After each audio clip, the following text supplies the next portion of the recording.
Bonjour, c'est Kirk. Ma dernière vidéo sur la bande-annonce de K2000 Next Gen vous aura peut-être surpris parce qu'elle est un peu hors sujet par rapport à la Boxster 986, même s'il y en a quand même une. Pour tout vous dire, j'ai fait cette vidéo comme cadeau de mariage pour Motor Scotty, mon beau-frère, qui est un fan invétéré de cette série au point qu'il a réalisé une réplique de K2000 dans son garage. Je vous invite d'ailleurs à découvrir le résumé de cette transformation dans cette vidéo, dont le lien se trouve dans le descriptif. Cette bande-annonce nous a donné l'occasion de tourner une courte séquence avec une réplique de la mythique Toyota Supra de Fast and Furious 1. Et c'est probablement une des répliques les plus abouties au monde, nourrie par la passion sans borne de Benjamin Barberis, son propriétaire de 35 ans. Au départ, quand il a acheté sa Toyota Supra MK4 en 2008, c'était un adepte pur et dur du tout d'origine, au point qu'elle a même eu le droit à une présentation dans le magazine GT Collector de mars 2011. Puis, au bout de 7 ans, en 2015, il a complètement basculé dans l'excès inverse, plongeant sa Supra dans le tuning ostentatoire des années 2000. Forcément, je n'ai pas résisté à l'envie de l'interviewer pour qu'il nous explique ce revirement un peu brutal. Eh ben, bonjour à tous, voilà, je m'appelle Benjamin, je suis le propriétaire de cette Toyota Supra Fast and Furious. Donc c'est un véhicule que j'ai acheté en avril 2008 à son premier propriétaire qui habitait au Luxembourg. Donc son premier propriétaire l'avait acheté chez Lexus, au grand garage Lexus à Luxembourgville. Donc c'est un véhicule qui a été fait et qui a été produite à 49 exemplaires uniquement en France. Donc celle-ci ne fait pas partie des 49 puisqu'elle vient du Luxembourg. Donc d'origine, je l'ai eu entièrement d'origine, de couleur noire, avec l'instrumentation et tous les accessoires qu'il y avait à l'époque en 94. Donc voilà, en 2008 je l'ai récupérée, elle avait 139 000 km. Donc j'ai refait absolument tout pour la remettre absolument d'origine. D'ailleurs mes potes m'appelaient à la base Origin Man parce que j'avais absolument tout la configuration d'origine, aussi bien les accessoires, briquets, enfin tout ce qu'on nous donnait dans les concessions Toyota à l'époque. Et c'est grâce à Jurassic Park, qui n'a rien à voir avec Fast and Furious, c'est grâce à Jurassic Park où je me suis décidé de commencer à m'intéresser un peu plus aux véhicules de cinéma, où j'ai commencé donc à faire une Jeep de Jurassic Park. Et malheureusement, Paul Walker, au moment où j'ai commencé cette Jeep, est décédé le 30 novembre 2013. C'est là que j'ai décidé de consacrer cette voiture qui me passionne depuis le début, aussi bien d'origine qu'en Fast and Furious, de la consacrer donc au film. Donc il m'a fallu à peu près 5 ans pour qu'elle soit dans cette configuration que vous voyez aujourd'hui. Sachant que on est parti d'un véhicule donc, qui est noir à la base, intérieur-extérieur. Donc la première chose que j'ai essayé de faire grâce à mon super pote Franck Galliègue, qui est aussi un fan de voitures de cinéma, que tout le monde connaît. Non, désolé, tout le monde connaît pas Franck Galliègue. Tu voudrais pas nous situer le personnage? Il est connu surtout par rapport à la collection énorme de voitures, donc c'est la plus grosse collection d'Europe qu'il a. Donc lui, il possède 10 véhicules de Fast and Furious. Sur les 10, il y en a à peu près 8 ou 9, il me semble, qui sont officiels, qui sont originales, soit du film, soit du show qui avait été fait en 2018, dont sa Supra, qui est du show qui a été fait, ça s'appelait Fast and Furious Live. Donc c'est un show qui s'est déplacé en Europe et dans le monde entier en 2018. Donc lui, il a mis la main sur ces véhicules-là, et il a mis la main surtout sur des véhicules originaux. C'est des véhicules qu'on peut louer, donc la société s'appelle Movie Car Central, donc ça c'est, voilà, mais l'objectif de Franck, c'est un grand passionné de cinéma, un grand passionné surtout de véhicules de cinéma, et après il arrive à faire en sorte de les louer sur un circuit privé pour que le public puisse s'en servir, pas librement, parce que c'est bien encadré, mais puisse les conduire et puisse les apprécier différemment que de les voir en statique sur une exposition type classique. Voilà. Moi, le rôle que j'ai eu avec lui, enfin plutôt le rôle que lui il a eu avec moi, c'est on s'est connus un peu grâce à Jurassic Park. Je vais faire une petite parenthèse pour préciser un détail. Quand Ben dit qu'ils se sont rencontrés grâce à Jurassic Park, ce n'est pas uniquement à cause de la Jeep Wrangler YJ qu'il avait réalisé en 2013, 2 ans avant la Supra. En effet, 3 ans après la Supra, il a réalisé un diorama échelle 1 basé sur la Ford Explorer retournée par le tyrannosaure. Ce diorama, qui a été fait à partir d'une épave, a demandé beaucoup de travail et a fini par être revendu 2 ans plus tard au musée privé Legends Garage Museum. Entre temps, histoire de s'occuper un peu, en 2017, il a réalisé une réplique de la BMW 750 E38 de James Bond qu'il a fini par revendre à Franck de Movie Car Central en 2019. Bref, ces deux-là ont l'amour des répliques de films en commun, alors forcément, ça crée des liens.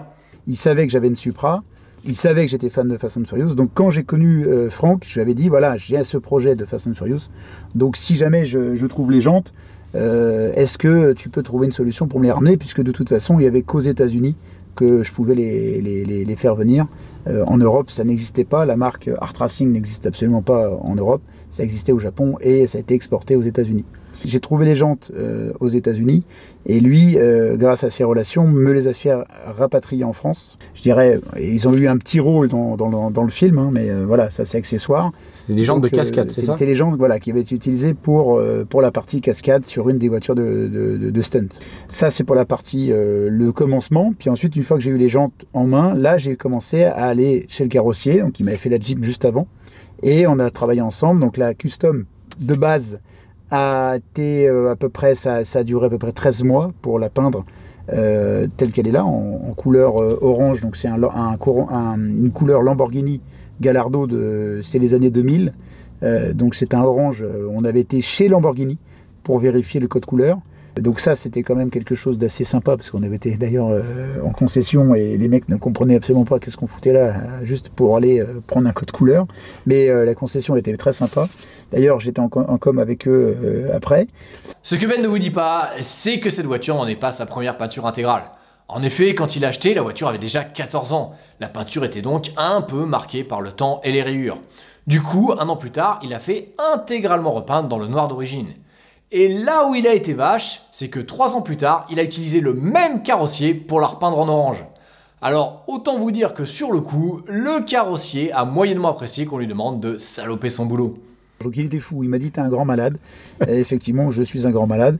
Donc, sachant qu'on a amené la voiture démontée en roulant chez le carrossier, donc elle était sur 4 galettes de roue de secours de Supra qu'on m'avait prêté.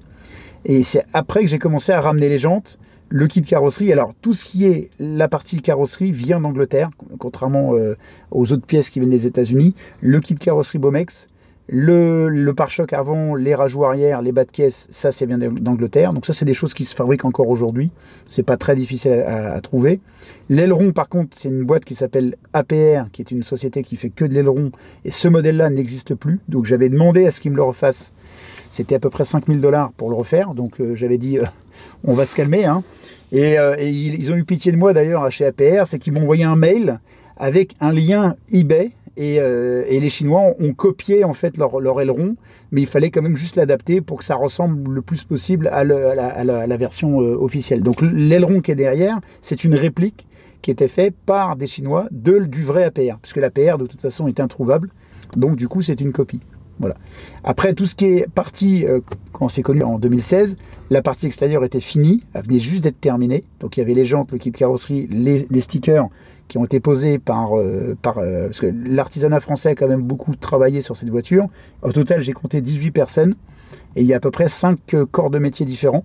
Électriciens, mécaniciens évidemment, préparateurs, carrosserie et la partie stick qui a été posée par des potes qui sont extrêmement bons dans le domaine aussi bien de l'adhésif, donc de la création de l'adhésif, mais c'est surtout sur la pose. Ils travaillent en famille, c'est la frangine et le frangin, ils sont extraordinaires.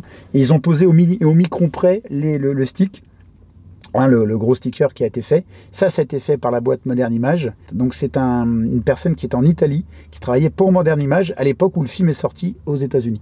Voilà. Il y a une légère teinte de différence sur le vert, sur le flaming du vert. Il est un peu plus foncé que l'officiel. Voilà. Mais sinon, c'est une base de Modern Image. Voilà. Ça, c'est quand c'est connu. Et aujourd'hui, 4 ans après, il y a tout l'intérieur qui a été fini. Ça, tu pourras l'intégrer. Il y a aussi bien la partie électronique, la partie audio, la partie média, donc tous les écrans, la partie donc son aussi. Et après, la petite subtilité, c'est qu'on a, voilà, on s'est offert, je me suis offert derrière 2 vraies bouteilles de noces qui viennent des États-Unis. Alors, elles sont pas chargées évidemment parce que déjà que c'est compliqué de rouler avec tout ça, donc si elles étaient chargées, c'était plus compliqué. Et grâce à mon acolyte Rudy qui va se reconnaître, lui m'a trouvé les 3 amplis Tube Driver. Donc c'est une marque d'ampli aux États-Unis qui est très très réputée, enfin qui était extrêmement réputée dans les années 2000, qui n'existe quasiment plus aujourd'hui. Donc voilà, il a trouvé les 3 modèles identiques à celui qui était présent sur la voiture officielle. Et ils sont connectés ces amplis? Pour l'instant, tout est factice. Tu comptes éventuellement le faire? Oui, alors je sais pas, parce que oui et non, c'est une bonne question. C'est que ça consomme énormément d'énergie et donc il faut une boîte, ça s'appelle comme un onduleur pour stocker un maximum d'énergie, parce que même en roulant, ça consomme énormément de sauce.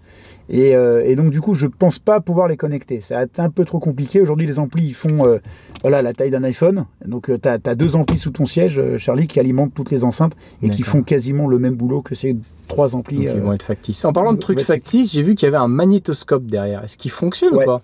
Alors non, c'est factice aussi. Donc, bon, pour les plus jeunes, le film date de 2001. Il a été tourné en 2000. Donc, le propriétaire de cette voiture, qui est Craig Lieberman, que j'ai rencontré l'année dernière, qui a signé, qui a dédicacé cette voiture et qui l'a conduit face à la Dodge Charger de Frank Galliègue sur le Raceworks en Allemagne. Une personne qui est très très sympa, Craig Lieberman. Qui a fait sa propre chaîne maintenant. Exactement. Donc, c'est lui le concepteur de ce véhicule. En fait, c'est simple, quand il est parti voir Universal et quand Rob Cohen, le réalisateur du film, lui a dit « J'ai un projet pour faire un film à la base qui ne s'appelait pas Fast and Furious, qui s'appelait, de mémoire, je ne me rappelle plus du nom, c'était un nom assez... ligne rouge, Red Line, voilà. Il s'est pointé avec sa Supra. Donc elle était jaune, mais il y avait tout l'intérieur tel qu'elle est là. C'est-à-dire que l'Universal avait demandé est-ce que la voiture jaune, c'était pas assez emblématique, assez représentatif.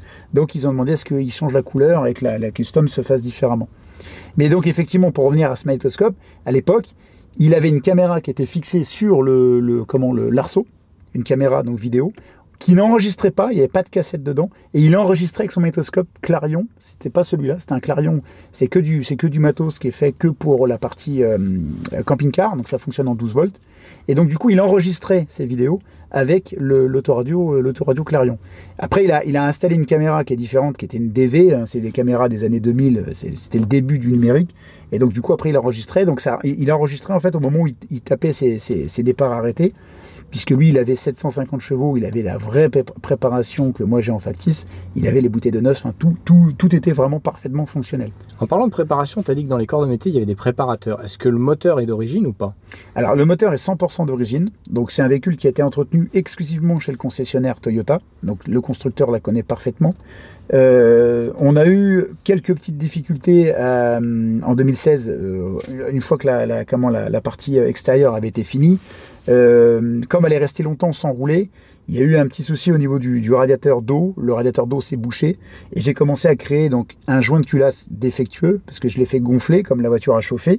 Donc j'aurais pu rouler comme ça encore une vingtaine d'années, mais juste avant le confinement en 2020, début 2020, j'ai commencé à me rapprocher de Toyota France et du coup ils m'ont refait intégralement le moteur. Donc là, la partie motorisation, ils ont sorti le moteur. Mon mécano préféré, Johan, s'est bien amusé. Et donc, du coup, ils ont fait ça ils l'ont gardé, en comptant le confinement, ils l'ont gardé 9 mois. Voilà, parce qu'on a eu ils ont eu des grosses difficultés d'approvisionnement des pièces qui venaient du Japon et beaucoup de pièces qui ne se fabriquent plus. Ça, c'est le gros problème qu'on a sur ces véhicules, c'est qu'elle a 25 ans. À partir de 2023, elle aura 30 ans. Hein, les premiers modèles, c'était en 93. Donc, 30 ans après, on a des problèmes d'approvisionnement de pièces. Alors, Toyota dit qu'ils continuent à en fabriquer, mais entre ce qu'ils disent et ce qu'ils font, des fois, c'est... Voilà, par exemple, le radiateur d'eau ne se fabrique plus. Donc, ça a été refait. Donc, ton véhicule est vraiment très, très proche de l'origine de ce qu'on peut voir dans le film. Ouais. Il y a quand même un détail qui me choque, c'est que c'est une boîte automatique. Exactement. Alors là, on peut dire, Charlie, que la boîte automatique, elle est là. Mais on peut imaginer que dans le film, tu avais l'aérocar, donc la vraie voiture du film que Craig Lieberman avait, que d'ailleurs, j'ai vu en 2018... à Amsterdam, je me suis assis dedans, donc là, l'original, c'est comme ça que j'ai pu avoir tous les détails à l'arrière, sinon j'aurais jamais pu savoir que c'était des détails comme ça, donc j'ai pu la voir, donc dans l'original, effectivement, c'est une boîte 6, mais ils ont dû doubler cette voiture pour la partie cascade, et ils ont utilisé des moteurs soit Atmo, soit turbo, en automatique. Donc en fait, on peut donner l'illusion que c'est une voiture de cascade qui a été réalisée. Pour la partie extérieure, on voit moins l'intérieur. Bon, l'intérieur est quand même bien détaillé, mais voilà, c'est comme ce qu'ils ont utilisé, je reviens sur Franck, notre copain Franck, avec sa Supra, c'est une conduite à droite, boîte 6 vitesses, mais dans le show, honnêtement, le cascadeur, on le voit à droite, ça choque personne. J'ai même des personnes qui m'ont dit, mais ta voiture, c'est une conduite à gauche, normalement, c'est une conduite à droite. Donc même les personnes se trompent. Donc voilà, effectivement, Charlie, je te le dis, dans les prochains mois, dans les prochaines années, selon le timing et selon surtout les sous, je passerai en boîte 6 vitesses. Voilà, c'est prévu.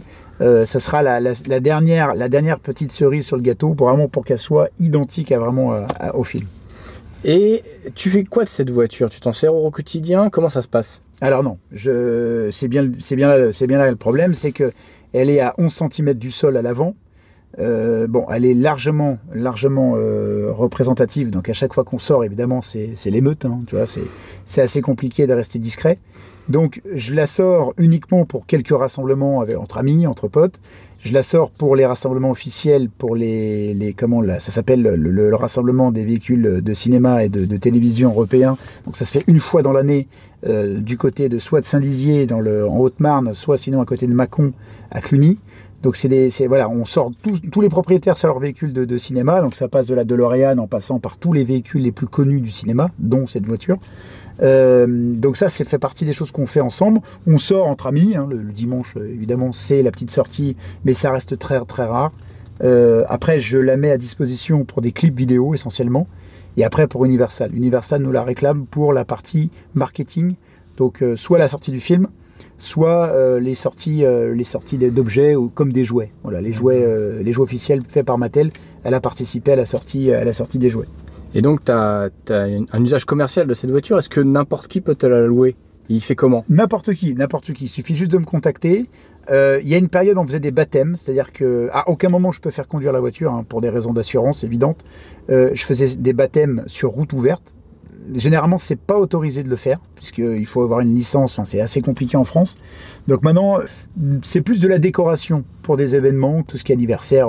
On fait des 20 ans, des 30 ans, des 18 ans. Voilà, on pose la voiture et ça fait comme un photocall. Les personnes se prennent en photo dedans, à bord, mais généralement, elle n'est pas roulante. On ne peut pas la faire rouler et encore moins la faire conduire. C'est absolument pas possible. D'ailleurs, pour la déplacer, j'ai dû investir dans un camion et dans un plateau, puisque c'est devenu trop compliqué à rouler. Pour la partie déjà route, voilà, quand c'est sur autoroute, t'as vu, c'est facile, mais alors, dès qu'on part sur des nationales, c'est beaucoup plus compliqué. Et puis, c'est comme ça qu'on s'est connu, Charlie, c'est grâce au Paris Manga. Le Paris Manga, on le fait avec nos amis du Paris Manga qui ont un petit peu de difficultés en ce moment, on les comprend. Et d'ailleurs, je salue mon Johan. On fait très peu de particuliers ou de personnes, voilà, on fait beaucoup d'anniversaires, mais c'est rare que la voiture roule. C'est plus de la déco. Tu vois, on la met en déco avec de l'éclairage, choses comme ça. Donc c'est vraiment quelque chose qu'on utilise comme ça. Faut pas oublier, Charlie, que moi ce que je veux, je te l'ai déjà dit, c'est de l'avoir à côté de mon canapé. Voilà, c'est comme ça que je vois la voiture, c'est la mettre à côté de mon canapé, éclairée, les LED allumés. Voilà, en fait elle est belle quand on la regarde, mais pour rouler avec, c'est plus... entre Hollywood et la réalité, il y a quand même une très grande marge. Voilà. En attendant qu'il réalise son rêve en se construisant un salon assez grand pour pouvoir y exposer sa Supra, si vous souhaitez louer cette voiture ou la Jeep de Jurassic Park, voici ses coordonnées. Je vous les redonnerai dans le descriptif. Franchement, n'hésitez pas à le contacter parce que Ben est un passionné à l'enthousiasme communicatif. Et pour vous le prouver, je vous invite à regarder cette vidéo qui détaille la conception de son diorama Jurassic Park à l'échelle 1 car ça vaut le détour. Allez, à la prochaine!